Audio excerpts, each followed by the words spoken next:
설교를 들으셨는데 앞에 PPT 그 구약 성경을 이해하기 좋은 그것을 한번 배웠습니다. 혹시 기억이 나십니까? 역사서가 몇 권이라고 그랬습니까? 17권. 시가서 몇 권이요? 5권. 예언서 몇 권이요?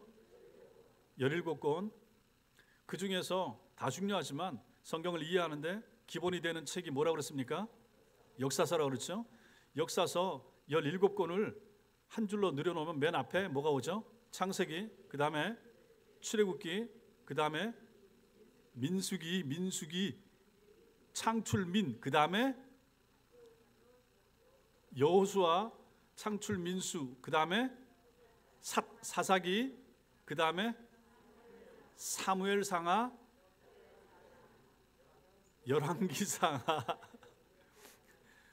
열왕기상하랑 그 밑으로 내려가면 뭐가 있죠? 대, 라, 느. 대는 역대상하, 라는 에스라, 느는 느헤미야. 대 끝에 걸리는 게 뭐라고 그랬습니까? 빨간 거 2개? 아니지. 첫 시간이니까 괜찮습니다. 다니엘, 에스겔이 먼저고 그 다음에 라, 에스라 속에 학개, 스가랴, 느헤미야 맨 끝에 말라기. 예. 그래서 요 사진 혹시 필요하시면 더 복사해달라고 하시고 가져가시고 이거를 머리에, 이게 이제 그 성경이 읽어지네예요. 거기에 나오는 사진인데 이거 가지고 서창동에 있을 때 우리 성도들 가르쳤던 내용인데 제가 여태까지 이것저것 해보니까 이것이 눈에 보이게 참 구약을 잘 정리해 놨어요. 그래서 이것만 외우셔도 구약 성경이 잘 이해가 되시겠다 싶어서 이걸 같이 한 것입니다.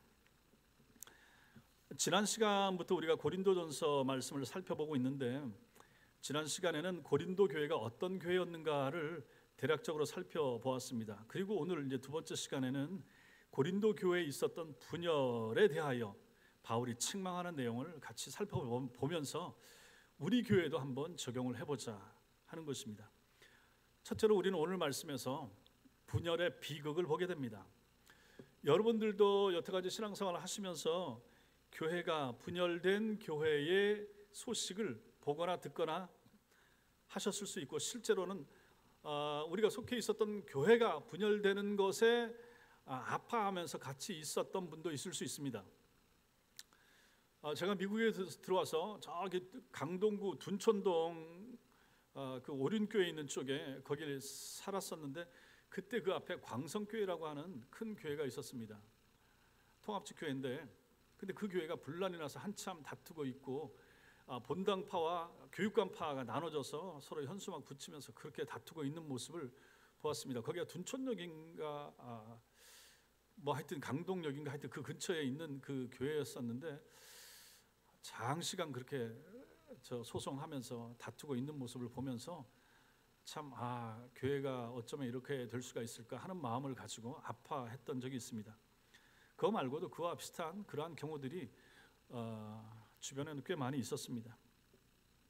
그리고 실제로는 또 제가 몸담고 있었던 부목사로 있었던 저를 미국으로 파송했던 교회에도 결국은 한번 갈라지는 아픔이 있었고 갈라져 나온 한 500명 정도 되는 사람들이 그 앞에 학교를 빌려서 교회를 한다 하는 얘기를 듣기도 했습니다. 그러니까 제가 알고 있었던 사람도 제가 가르쳤던 청년이나 대학생들이 둘로 갈라진 거죠. 이쪽에 있었던 사람들과 이쪽에 나온 사람들. 물론 저는 미국 가서도 이제 거기를 떠난 입장이 됐기 때문에 양쪽에 다 뭐 관여할 필요도 없고 만날 필요도 없고 한쪽에서 저한테 옛날에 있었던 일에 대하여 제가 미국에서 가서 당했던 어려운 일과 불합리한 일에 대해서 얘기를 좀 해줘라 인터뷰해서 그 영상 찍어서 올리겠다고 했는데 거절했습니다. 그때 일은 그때 일이고 그때 일을 가지고 굳이 그걸 영상으로 찍어가지고 반대편을 공격하는 일에 쓰고자 하는 것에 동의하지 않았기 때문에 하지 않은 적이 있습니다. 아무튼 우리 주변에서 교회가 분열되고 갈라지는 것은 참 마음 아픈 일이고 고통스러운 것입니다. 분열된 교회가 가져오는 비극을 2가지로 얘기할 수가 있습니다. 교회가 분열됐다 그러면 첫째로는 오늘 말씀에 의하면 그 교회는 어떤 교회인가? 그리스도 안에서 성숙하지 못한 교회다. 이렇게 볼 수가 있고, 첫 번째. 두 번째로는 세상으로부터 욕을 먹습니다. 악평을 듣는다. 세상이 손가락질한다. 교회가 분열되는 것에 관하여 말입니다. 그러한 교회의 대표적인 경우로서 오늘 고린도 교회를 우리는 여기서 보게 됩니다.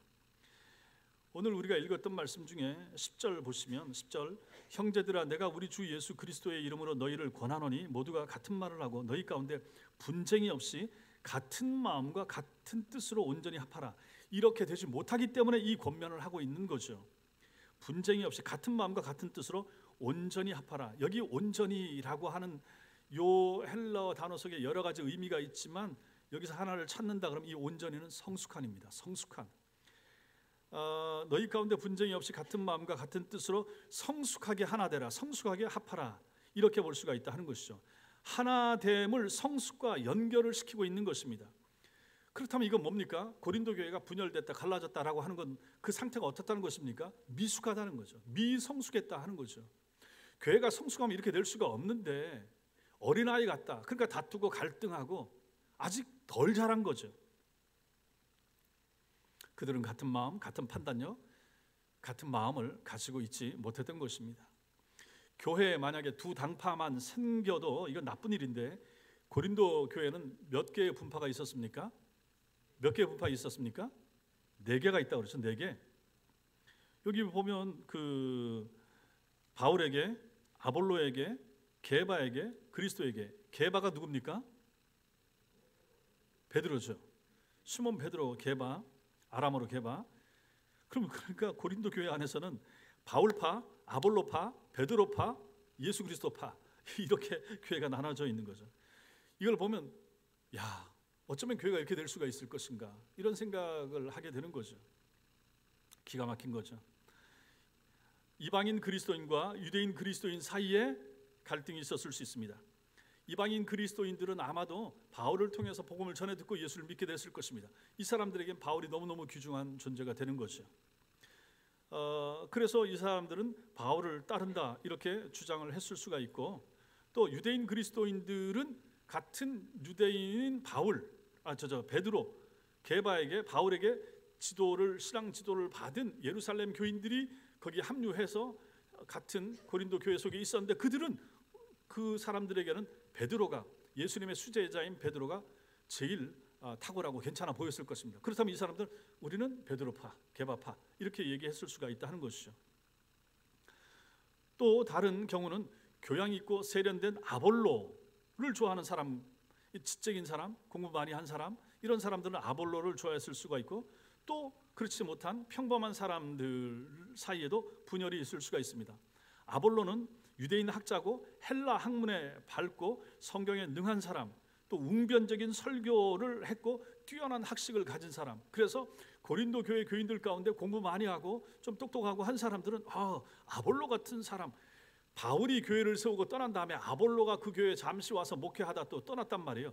그러니까 그런 사람들에게 있어서는 우리는 아볼로파, 아볼로 같은 사람, 아볼로에게 배운 사람, 이제 이런 마음이 들었을 것이다. 그래서 이 사람들끼리 모여서 한 편을 만든 것으로 보입니다.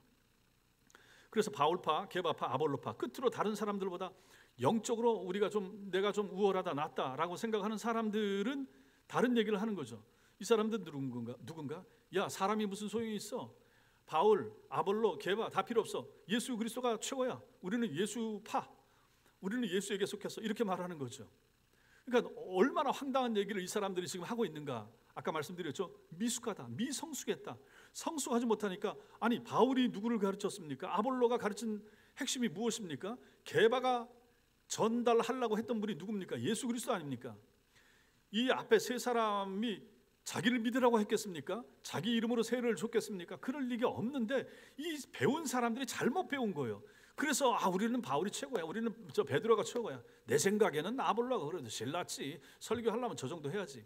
바울은 설교가 좀 어눌했던 것 같아요. 외모도 뛰어나지 못했고 역사적 어떤 기록 자료에 의하면 안짱다리에다가 좀 못생겼고 대머리에다가 이랬던 사람, 혼자 결혼도 하지 않고 이런 바울이기 때문에 또 말도 잘 하지 못하고 어눌하고, 근데 거기에 비하면 아볼로는 말도 잘했고 저 학식도 뛰어났고 웅변도 잘했고 그러니까 우리는 아볼로가 더 나아 이렇게 생각하는 사람들이 있었을 것인데 아무튼 고린도 교회 안에 이 네 파당이 있었다 하는 것이죠. 이 교회는 그리스도인의 성숙이라고 하는 목적을 향하는 대신 어떤 집단이 더 우월한가 하는 어리석인 논쟁에 빠져 있었던 것이죠.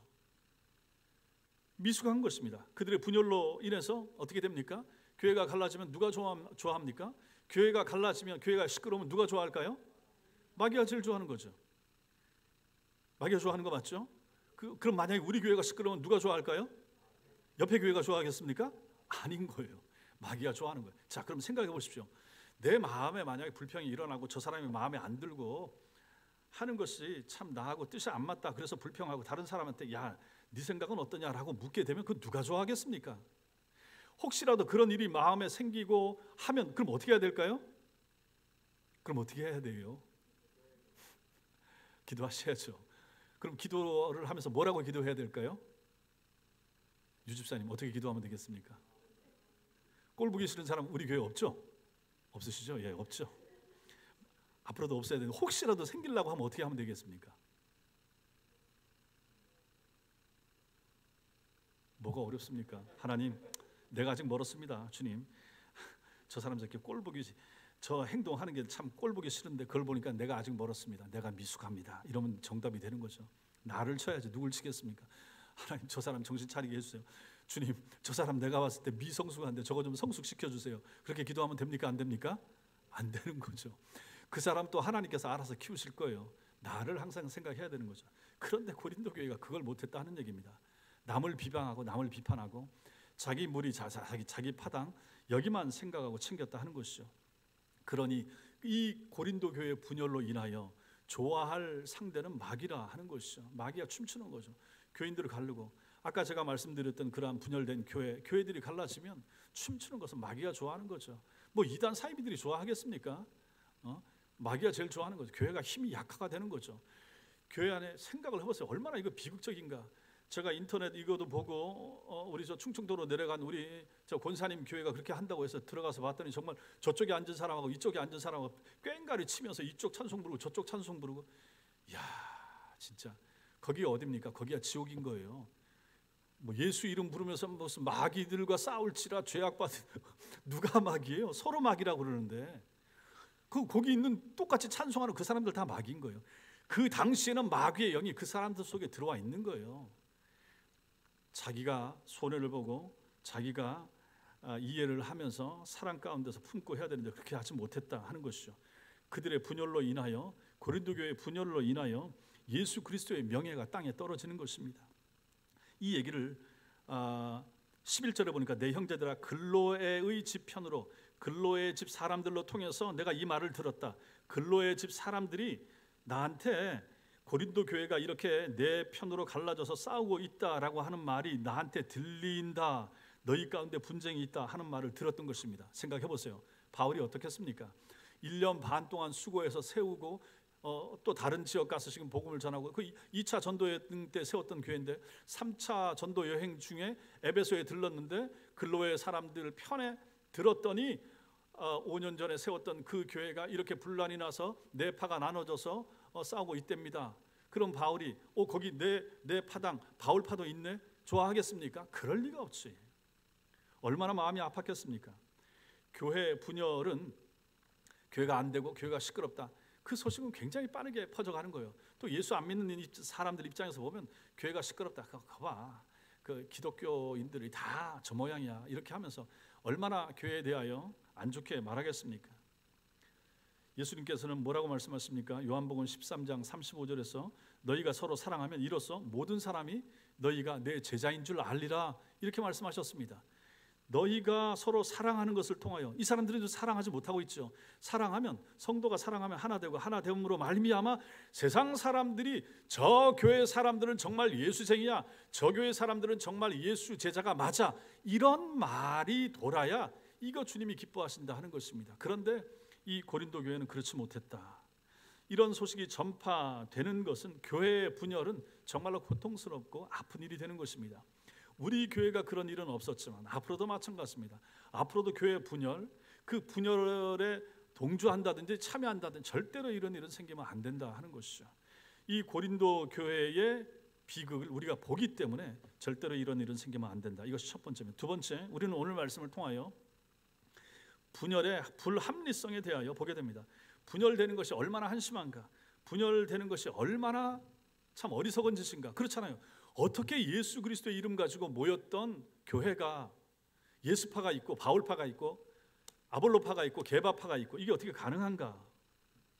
왜 그렇습니까? 이게 핵심을 놓쳐서 그런 것입니다. 자기들이 어떤 존재인지 모르기 때문에 지금 이렇게 되는 거예요. 사람에게 집중하다 보니까 이렇게 되는 거예요. 목회자에게 너무 집중하고 목회자에게 목을 걸고 신앙생활을 하다 보니까 이런 일이 생기게 되더라 하는 것입니다. 오늘날 우리한테도 교훈이 되는 거예요. 목사 중심인 교회가 얼마나 많은가. 목사 개인에게는 좋을 수가 있지만 그게 과연 좋은 것인가. 목사가 잘못되면 교인들도 다 잘못되는 거예요. 이단 사이비에 빠지는 사람들이 다 그렇게 되는 것처럼 말입니다. 분열의 비극을 언급하고 나서 바울은 그래서 분열의 비합리성, 불합리성을 얘기하고 있는데 바울은 파당을 나누고 그것에 동조하는 사람들을 꾸짖으면서 13절에서 이렇게 꾸짖습니다. 13절에서 묻는 거죠. 그리스도께서 어찌 나뉘었느냐? 그리스도께서 네 조각으로 나뉘셨느냐? 이렇게 묻는 거죠. 바울이 너희를 위하여 십자가에 못 박혔느냐? 내가 너희 때문에 죽었느냐? 바울파가 있다고 그러니까 바울의 이름으로 너희가 세례를 받았느냐? 이렇게 말하는 거죠. 바울이 세례를 줬어도 누구 이름으로 줬겠습니까? 당연히 삼위일체 하나님의 이름으로 준 거예요. 그러니까 말도 안 되는 일이 생기고 바울파가 생겼다고 하니까 바울이 기가 막혀서 내가 그렇게 가르쳤느냐? 1년 반 동안 있으면서 내가 가르친 게 그런 내용이었니? 라고 물으면서 이렇게 혀를 차고 있는 거죠. 이러한 질문들은 그리스도에 대한 그리스도인들의 순종의 근거가 무엇인가를 보여줍니다. 즉 그리스도께서 존재하신다. 또 그리스도께서 우리를 구속하기 위해서 예수가 죽었지 바울이 죽었느냐 그 얘기를 하는 것입니다. 세례 받는 것도 예수님 이름 삼위일체 하나님의 이름으로 받는다라고 하는 것을 얘기하는 거죠. 이 사실은 우리 모든 그리스도인들에게 공통적으로 적용이 되는 거죠.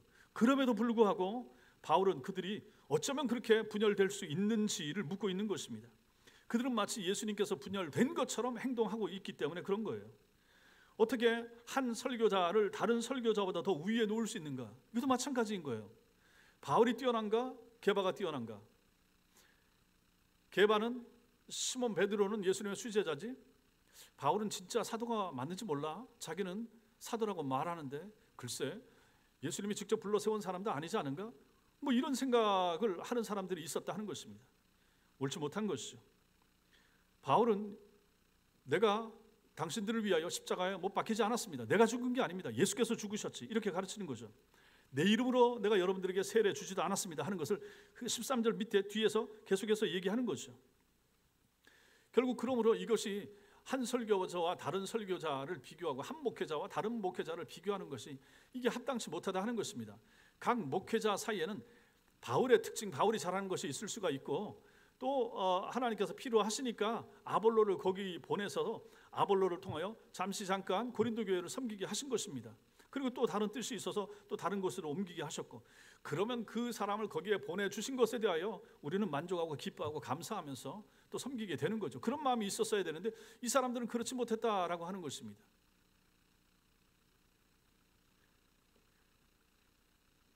중요한 것은 설교자들이 아닌 것이죠. 그 교회 목회자가 중요한 것이 아니라 하는 것입니다. 그들이 누구를 전했는가, 누구를 중심하여 말씀을 전했는가 하는 것이 제일 중요한 것이죠. 성도들은 자신들의 이 신앙의 삶의 순간에 어떤 특별한 역할을 한 목회자나 카리스마를 발휘하는 설교자를 좋아하는 경향이 있을 수 있습니다. 그러니까 여러분들이 신앙생활을 해오면서 내가 만났던 목사님 중에 누가 제일 좋아? 그럴 수 있죠. 그럴 수 있죠. 그냥 그 정도에서 그쳐야죠. 만약 거기에 어떤 향수를 가지고 있다든지 계속해서 거기에 미련을 두고 있다 그러면 신앙생활을 지금 있는 목회자하고 잘 하기 어려울 수도 있다 하는 것을 여기서 보게 되는 것입니다. 바울이 가르친 내용이 그런 것이 아니라 하는 것이죠. 그래서 바울이 내가 여기서 소수의 사람들에게만 세례를 줬다. 그 사람들이 난 바울한테 세례 받았어. 이 말을 하면서 난 바울파야. 이렇게 말하지 않았으면 하는 마음이 있기 때문에 이 얘기를 하는 것이죠. 오늘날도 마찬가지입니다. 눈에 보이는 사람에게 집중하는 것은 신앙에 있어서 얼마나 유익하지 못한가를 얘기하는 것이죠. 제 얘기를 좀 더 해보면 제가 예전에 부목사로 섬길 때 마찬가지였죠. 서울에서 제가 섬길 때 어떤 생각까지 가졌느냐. 내가 우리 담임 목사님한테 충성해야 된다. 정말 훌륭한 목사님이시고 우리 대한민국에 이런 목사님 없다, 이런 생각을 했죠. 우리 그 부목사들 한 열 몇 명 되는 사람들이 거의 다 그런 생각을 가지도록 우리가 뭐라고 얘기해야 돼? 훈련을 받다시피 했죠. 수석 목사님도 이제 그런 식으로 강조를 했고, 또 실제로 그 담임 목사님이 훌륭했고 교단도 세우셨고 신학교도 세우셨고 탁월하셨기 때문에, 그래서 어디까지 생각을 했느냐. 내가 우리 목사님 위해서 죽으라 그러면 내가 죽을 수 있겠다. 목사님 때문에 목사님과 함께 내가 부목사로 평생 여기서 늙어 죽으라고 해도 나는 있을 수 있겠다, 이런 마음까지 가졌습니다. 그리고 더 심하면 우리 목사님이 기뻐하시면 하나님도 기뻐하시고 우리 목사님 슬퍼하시면 하나님 슬퍼한다, 이런 생각까지 가지면서 목회를 했었습니다. 그게 담임 목사님 입장에서 보면 좋을 수가 있겠지만 그게 정말 하나님 앞에서 바람직한 태도요 자세이겠습니까? 아닌 거잖아요. 그건 아닌 거잖아요. 사람 중심이 되는 거잖아요. 어떤 목회자나 어떤 지도자가 너무 탁월하고 너무 뛰어나면 거기에 같이 있는 사람들이라든지 그 교회 교인들이라든지 이렇게 추종하는 세력들이 그런 것까지 가게 되더라 하는 것을 저도 직접 제가 경험을 한 거예요. 그래서 우리 한국교회에서도 탁월한 교세를 많이 불렸던 목사님이라든지 뭐 탁월한 목사님들 뭐 몇만 명씩 모은다든지 하게 되면 그 교회에 있는 권사님들이나 장로님 이런 사람들은 거의 하라면 죽으라면 죽는 신용까지 다 할 정도로 하는 사람들이 거기 있지 않습니까? 이게 과연 옳은 것인가 하는 것이죠. 그러다 보면 그 목사님이 눈에 보이는 거지, 그 목사님을 세운 그 목사님을 목사되게 만든 하나님이나 예수님은 안 보일 가능성이 얼마나 많습니까? 하나님은 안 보이는데 목사는 눈에 보이거든요. 주일만 교회 가면 저 강대상에 서가지고 강력한 메시지를 전하는 그 목사가 보이니까 어쩌면 그 목사가 하나님처럼 높아지고 그렇게 느껴지는 마음이 들 수도 있겠다 하는 생각이 드는 것입니다. 옳지 못한 것입니다. 아무리 목사님이 뛰어나고 한다고 해도, 아무리 카리스마 있는 목사라고 해도 그 목사에 대한 지나친 추종이라든지 이런 것은, 기대감 이런 것은 옳지 못하다 하는 것을 우리는 오늘 이 고린도 교회가 잘못된 모습을 보이는 것을 통하여 우리는 배우게 되는 것이죠. 여러분들이 저를 향해서도 마찬가지입니다. 물론 제가 여러분들이 이렇게 추종할 정도로 탁월하고 뛰어나고 한 목사가 아니기 때문에 그럴 염려는 전혀 없겠지만, 그럼에도 불구하고 마찬가지입니다. 저를 통하여, 제 설교를 통하여, 저의 목회를 통하여 여러분들이 만나고 깨달으셔야 될 분은 누굽니까? 예수 그리스도여야 되는 거예요. 만약에 제가 설교하고 막 했음에도 불구하고 남는 것은 우목사만 남는다, 그러면 제가 잘못 가르친 거죠. 제가 은퇴하고 떠나간 다음에도 오히려 생각나고 기억나야 될 것은 우목사의 흔적이 아니라 예수 그리스도와 그분이 얼마나 탁월한가, 얼마나 뛰어난가, 그 예수 그리스도께서 나를 사랑해서 저 목회자를 통해서 나를 목회하게 한 것이 얼마나 감사한가, 이 마음이 들어야지 그 사람에 대한 생각이 남는다, 그것은 바람직하지 못하다 하는 것입니다. 그것은 누구라도 마찬가지일 것입니다. 그러나 사람들 입장에서는, 목회자 입장에서는 어떻겠습니까? 나는 잊혀지고 싶지 않은 거예요. 나는 늘 우리 성도들 마음에 있었으면 좋겠다. 내가 떠나간 다음에도 우리 성도들 나를 기억해주고 우리 목사님 불러주는 사람은 나 한 사람이었으면 좋겠다라고 하는 욕심들이 모든 목회자들에게 있지 않겠습니까? 제겐들 왜 없겠습니까? 그러나 그게 바른 생각이겠습니까? 옳지 못하다 하는 거죠. 사람은 철저하게 잊혀주고 감춰줘야 되고, 그가 전했던, 그가 사역했던, 그가 나타내고자 했던 예수 그리스도만이 남겨져야 그 사람은 참 잘한 목회자, 신실하고 경건한 목회자, 이렇게 말할 수 있는 것입니다. 그러나 오늘 한국교회 현실에서는 그렇지 못한 목회자와 또 그렇지 못한 사람을 우상시하고 사람을 띄우려고 하고 사람 중심으로 모이고자 하는 그러한 성도들이 많은데 옳지 못한 것입니다. 건강하지 못한 증거가 바로 그것입니다. 그러므로 여러분들도 잘 보십시오. 주변에 누가 우리 교회 목사님 너무 좋고, 그냥 적당한 선에서 해야지. 적당하게 완전히 광 팬처럼 무슨 BTS 팬처럼 따라간다든지 그렇게 좋아한다든지, 앉아나 서나 당신 생각, 앉으나 서나 우리 목사님 생각, 그게 옳은 것인가? 옳지 못한 것입니다. 생각나는 분이 예수님이 되도록 만들어줘야 그 목사님이 훌륭한 것이지. 이것이 바로 바울이 책망했던 분열의 비합리성, 불합리성, 얼마나 이 분열되는 것이 잘못된 것인가를 우리는 여기서 보게 되는 것이죠. 마지막으로 오늘 말씀에서 배우는 것이 무엇입니까? 십자가의 우월성입니다. 십자가만이 최고라 하는 것을 바울의 가르침을 통해서 보게 됩니다. 바울이 그래서 17절에서 말하죠. 17절 같이 읽겠습니다. 시작. 그리스도께서 나를 보내심은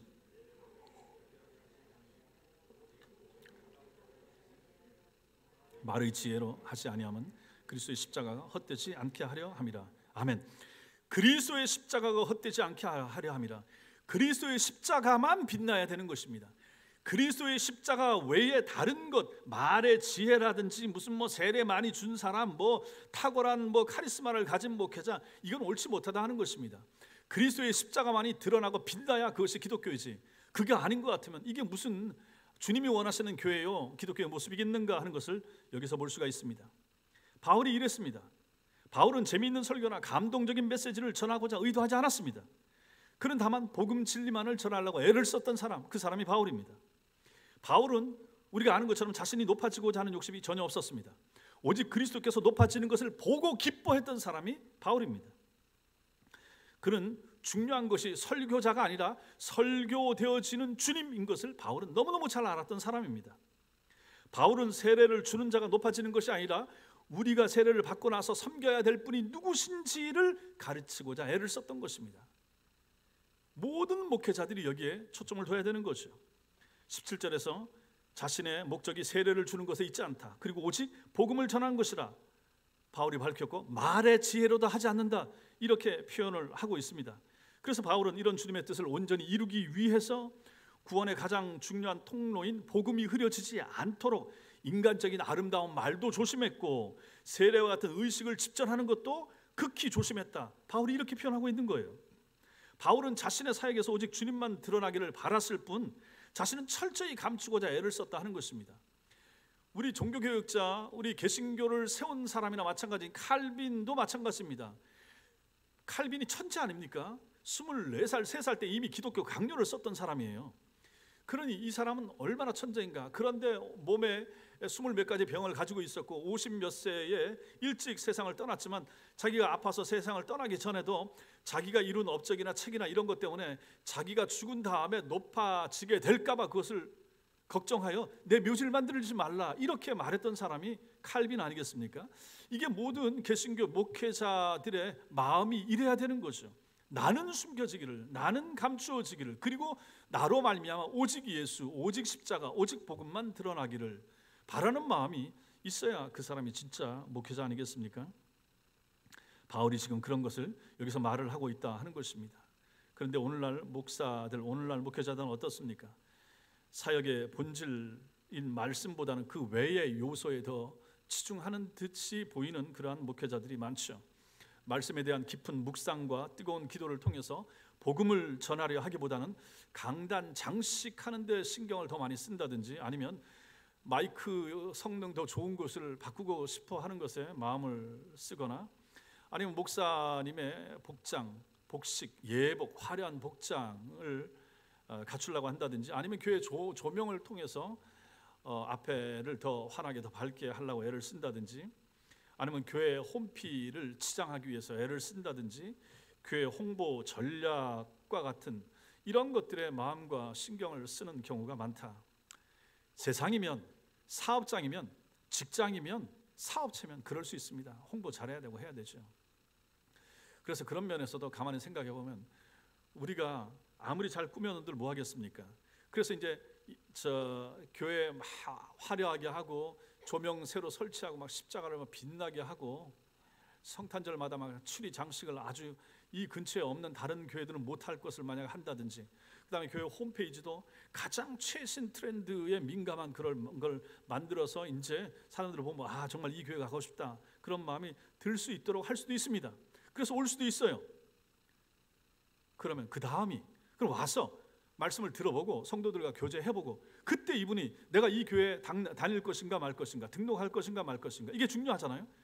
그때 그 마음이 움직여져야 되지 않겠습니까? 홍보는 너무 잘, 여러분들 보잖아요. 어디 맛집, 저도 몇 번 맛집 제 아내하고 같이 갔는데 야 이게 무슨 맛집이 이 모양이냐, 그러고 실망하고 돌아온 경우도 있다는 얘기죠. 홍보는 정말 삐까번쩍하게 잘해야 되는데 갔더니 맛이 없어. 교회는 그렇게 치장 잘해놓고 홍보도 하고 무슨 홈페이지 화려하게 잘 돼 있는데 교회 갔더니 예배가 생명력이 없어. 말씀에 생명적인 그런 요소가 없어. 그러면 그 사람이 그 교회 갈 마음이 있겠습니까? 그래서 제가 뭐 외부 장식이라든지, 어떤 분은 뭐 저 서창동에 있을 때 우리가 전도를 해야 되는데 자전거 전도를 합시다. 자전거를 토요일 날 주일 날 일렬로 서서 열 몇 대 쭉 가면서 뒤에 깃발 꽂아가지고 그때는 열린문 교회 붙여가지고 한 바퀴 서창동을 빙빙 돌읍시다, 막 그런 얘기까지 저한테 하더라고. 그렇게 해가지고 현혹되는 사람들 잘 없을 뿐더러 그렇게 해서 교회 온다고 한들 앉아서 설교를 들었더니 참 설교가 저 모양이야. 그럼 그 사람 오겠습니까? 이거 의미 없는 거예요. 오히려 우리 정말 맛집은 어디 있습니까? 저 구석진데 저 허름한 집, 그거 들어가면 진짜 맛있는 집이 있잖아요. 이런 집이 왜 안 알려지지? 안 알려줘도 거기는 온단 말이에요. 저는 그래서 목회도 좀 그런 측면이 있다 그래서 너무 막 교회를 막 꾸미고 화려하게, 굳이 그럴 마음도 없고 그럴 돈도 없지만 그럴 마음도 없고, 그렇게 해놔도 그거 사람이 마음 움직이고 등록하게 하는 거는 하나님께서 하셔야 되는 거 아니겠습니까? 그걸 믿으니까 그런 인위적인 요소를 잘 하고 싶지 않은 거예요. 기도하면서 그냥 저는 혼자 그렇게 기도합니다. 하나님, 우리 교회 성도님들 좀 더 보내주세요. 교회가 살아있는 교회, 움직이는 교회 돼야 되고 성도가 좀 성장하고 늘어야 되기 때문에 하나님, 우리가 지금 한 100명 정도 모이는데 한 올해까지 연말까지 한 150명 정도 보내주시면 안 되겠습니까? 코로나로 끝났는데 이제 좀 보내주세요 하고 하나님하고 딜 비슷하게 이렇게 새벽 시간마다 하는데 주님이 대답은 안 하세요. 그냥 저만 혼자 얘기하고 그냥 끝나는데, 하나님 잘 좀 생각해 보시고 좀 도와주세요. 우리 어렵잖아요. 그러면서 매달 좀 등록자가 있게 해주세요라고 했더니 1월 첫째 주, 둘째 주 등록자가 있으셨고, 하여튼 1월 달에 세 가정이 등록을 하셨잖아요. 2월 달은 다 갔어요. 하나님 3주 동안 지난주까지 주님 이번 주는 안 보내주십니까? 했더니 오늘 우리 누구십니까? 김명희 성도님하고 이영신 성도님하고 등록하신 거예요. 그 얼마나 감사합니까? 우리 이영신 성도님 같은 경우도 이미 홈페이지를 다 통해서 본 거예요.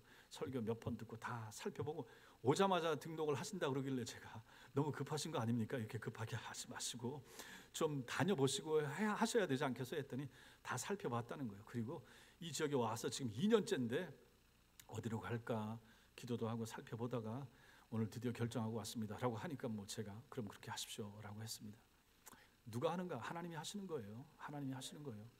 그러니 우리가 그렇다고 노력 안 할 수는 없어요. 노력해야죠. 이제 전도하셔야 되고 우리 최복금 전도 부장님하고 우리 수요일 전도도 해야 되는데, 이거 전도를 통해서 제가 힘이 빠지면 안 되는데, 제가 힘이 빠지 이거를 여기 와서 벌써 2년 3개월 4개월째 하는데 전도 나가서 만난 사람이 오게 되는 경우는 한 번도 없었기 때문에, 물론 그것을 보시고 하나님께서 또 사람들 마음을 움직이셔서 보내셨겠죠. 그러니 감사한데, 어쨌든 그럼에도 불구하고 다시 전도를 시작합니다. 3월 둘째 주 3월 한 8일 정도, 3월 1일이 공휴일이고 3월 8일부터 우리 다시 전도를 시작하겠습니다. 교회 근처에 계시고 이제 시간 내셔서 수요일 날 오전 한 10시 반 정도에 오셔서 1시간 반 가량 전도하실 분들 같이 오셔서 전도하시면 좋겠습니다. 하나님이 어떤 식으로 어떻게 역사하실지 모르는데, 우리가 만약에 가만히 있으면 전도해서 한 사람도 안 왔어요. 하나님, 전도지 줘도 소용없어요. 물티슈 이게 뿌린 게 벌써 몇천 개입니까? 하나님 왜 안 보내주세요? 그럼에도 불구하고 우리가 해야 될 것은 그렇게 해야 되고, 하다 보면 가만히 있는 교회는 하나님이 안 보내주시겠지만 어쨌든 움직이고 하려고 하고 애를 쓰는 그 교회 하나님께서 역사하시고, 우리가 전혀 기대치 못하고 생각하지 못했는데 사람들이 차를 타고 걸어서 오셔서 등록하겠다고 하는 일이 생기지 않겠습니까? 그러므로 우리가 전도할 수밖에 없는 거죠. 그러므로 우리가 본질적으로 해야 될 것은 이런 내용이라 하는 것이죠. 이런 것이죠. 겉으로 드러나는 이런 것이 아니라 바울이 의도적으로 멀리하고자 했던 것을 오늘날 교회들이 하려고 하는데 그것을 할 필요가 없다 하는 것입니다. 그래서 목사님들이 뭐 재밌는 설교, 무슨 웃기는 설교든지 하여튼 예화를 많이 사용하는 설교 할 수가 있습니다. 예, 그런 분들은 또 그런 것이 좋고 그런 목회 방침을 가지고 계시면 그렇게 하셔야 되는 거죠. 제 설교를 듣는 우리 아버님이 미국에 있을 때부터 그런 거예요. 설교 좀 재밌게 해라, 설교 좀 재밌게 해라. 이솝 우화 사서 미국까지 보내셨다니까. 거기 있는 거 가지고 예화로 쓰라고. 야, 우리 아버지가 뭘 하신다고 예화를 그렇게. 이거 오늘 이 예배 집에서 들으시면 안 되는데, 가끔 그분들이 교회 안 가시고 여기 들어오셔서 들으신다 그러더라고. 그 의도하는 것이 성도 존다고 뭐라 하지 말고 설교 재밌게 해서 졸지 않도록 해라라고 말씀하시는데, 그 말씀도 맞죠. 그거 잘하신 분들은 그렇게 하시고, 전 그게 잘 안 되고 잘 못하니까 제가 잘하는 걸로 하려고 하니까 이렇게 하는 것입니다. 어쨌든 복음 진리와 복음의 핵심에서 벗어나지 않는 것을 해야 된다라고 강조하는 분이 바로 바울이었다 하는 것입니다. 그래서 말의 지혜로 아니하면, 말의 지혜, 공부한 걸로 따지면 바울만큼 공부하는 것이 사람이 어디 있습니까? 잘난 말, 좋은 말, 학식 있는 말, 유식한 말 동원해서 하면 좋겠지만 바울이 그렇게 하지 않았다 하는 것입니다. 어눌하고 모자라 보였음에도 불구하고 그리스도의 십자가가 명확하게 드러날 수 있는 말과 그러한 설교를 하고자 바울은 애를 썼다 하는 것이죠. 그러면 바울이 한 대로 오늘날 설교자들도 그렇게 해야 되지 않겠습니까? 저도 마찬가지고. 그래서 복음 진리만을 잘 전하도록, 교회 강단에서는 순전한 십자가 복음만이 전해지도록, 절대로 정치 얘기하지 말고 윤리, 강화, 도덕적인 수준의 얘기, 설교 시간에 할 얘기 아니잖아요. 그거는 문화센터나 강의 그런 거 잘하는 사람 김창옥 씨 그 가보세요. 얼마나 재밌게 하는지. 그런 건 저도 좀 배웠으면 좋겠어요. 그냥 들었다 놨다 막 이렇게 하더라고. 어떤 사람들은 장경동 목사님 스타일로 하는 걸 좋아하겠지만 저는 그것도 제 스타일이 아니고 그런 특기 또 가지고 있지도 않고, 어쨌든 교회 강단에서는 순전한 십자가 진리, 십자가 복음만이 전해지는 것이 필요하다. 그것을 전해야 된다라고 바울이 얘기했기 때문에 저도 바울의 후예로서 바울처럼 하고자 애를 쓰고 있고, 오늘날 모든 교회 목회자들이 그렇게 하나님의 말씀을 오늘 여기 말씀처럼 그리스도의 십자가가 헛되지 않도록 하기 위한 노력과 애쓰는 것이 필요하다 하는 것을 우리가 여기서 배웁니다. 사랑하는 성도 여러분, 사단이 행한 가장 처음으로 사단이 했던 일이 무엇입니까? 분열이에요. 분열. 어떻게 분열시켰습니까? 하나님과, 창조주 하나님과 피조물인 아담과 하와를 분열시켰잖아요. 말을 가지고 선악과 따먹으라 라고 하는 것을 가지고 결국은 분열을 시킨 거예요. 그리고 마귀가 한 일이 또 뭡니까? 남편과 아내 사이를 분열을 시켰어요. 아담과 하와 사이가 갈라지게 만든 거죠. 마귀가 하는 일이 분열인 거예요. 그러니 보십시오, 교회가 분열된다 하는 것은 마귀가 좋아할 수밖에 없는 일. 처음부터 마귀가 그 일을 했거든요. 그러니 성도 여러분, 내 마음에 맞는 사람이 교회 안에 있어요.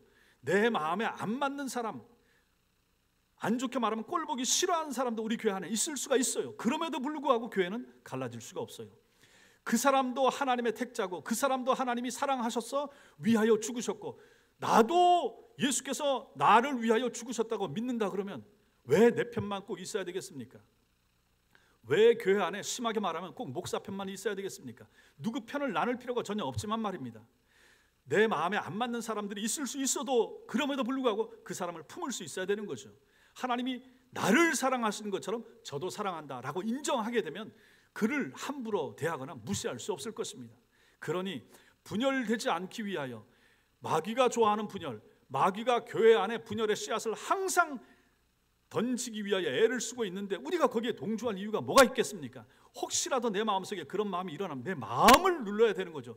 저 사람의 머리통을 누르려고 애를 쓰는 것이 아니라 내 머리통을 누르고 내 마음을 눌러서 잘못된 생각이 스멀스멀 마귀가 주는 뱀 같은 그런 잘못된 기운이 올라오는 것을 막기 위한 노력, 이것이 여러분과 제가 해야 될 작업이 되는 것이고, 이것이 가능해지는 것이 바로 말씀과 기도라 하는 것입니다. 그랬을 때 하나님의 교회가 든든하게 아름답게 서가는 것이고, 혹시라도 불평, 원망이 있을 수 있지만 그것을 누르셔야 됩니다. 하나님이 하십니다. 하나님이 알아서 하실 것입니다. 그런 마음을 가지고 우리가 교회를 섬기고 운영해 나가는 것이 필요하다 하는 것이죠. 하나됨은 성숙한 것입니다. 분열은 미성숙한 것입니다. 우리는 성숙한 성도가 되어야 됩니다. 하나 돼야 됩니다. 우리가 아우르고 품고 함께 가야만 한다 하는 것이죠. 우리 주 예수 그리스도와 그를 아는 지식에서 자라가라 그랬습니다. 자라가야 됩니다. 항상 성장해 가야 되고, 이번 주에 하나 들었습니다. 지난주에 설교 들으셨습니다. 다음 주에 그만큼 성장을 해 가셔야 되는 거죠. 그것이 우리 성도의 모습이라 하는 것이죠. 이렇게 날마다 자라가시고 항상 원색적인 복음을 좋아하세요. 복음을 듣기를 기뻐하세요. 재밌는 소리, 그냥 귀에 듣기에 좋은 소식, 복 받으세요, 형통할 겁니다, 잘 됩니다, 이것만 너무 좋아하시지 마시고, 물론 여기 계신 분들 중에 그런 분들은 없겠지만은 항상 목사가, 항상 어느 설교자라도, 여러분들이 교사라도 마찬가지입니다. 아이들에게 복음의 핵심을 전하세요. 예수 그리스도를 전하시고 십자가를 전하시고, 그것만 남는 거예요. 그 나머지는 다 쓰레기와 같은 것입니다. 뭐 별별 휘황찬란한 말과 말재주 이거 남는 거 없습니다. 영혼에 충격을 주고 영혼을 살게 만드는 것은 복음이라는 사실 믿으시기 바랍니다. 예수 그리스도의 십자가만이 나를 살리고, 십자가만이 나를 치유시키고, 십자가가 사람을 변화시키는 거예요. 오늘도 성경 공부를 했죠. 우리 몇몇 분 하고 그때마다 드는 생각, 와, 하나님 복음이 좀 들어갔으면 좋겠습니다. 한 번 공부할 때마다 마음이 확 열리고 예수가 쑥 들어갔으면 얼마나 좋을까. 이게 잘 안 되는 거예요. 그러니 우리가 많이 노력하고 애를 쓰고 기도해야 되지 않겠습니까? 마찬가지입니다. 여러분과 제가 그런 노력이 필요하다. 항상 복음을, 항상 십자가를 가장 높은 곳에 두기 위해서 애를 쓰고 힘쓰는, 그렇게 복음을 향하여, 복음을 위하여, 복음 때문에 힘차게 달려가는 우리 교회 될 수 있기를 주님의 이름으로 축원합니다.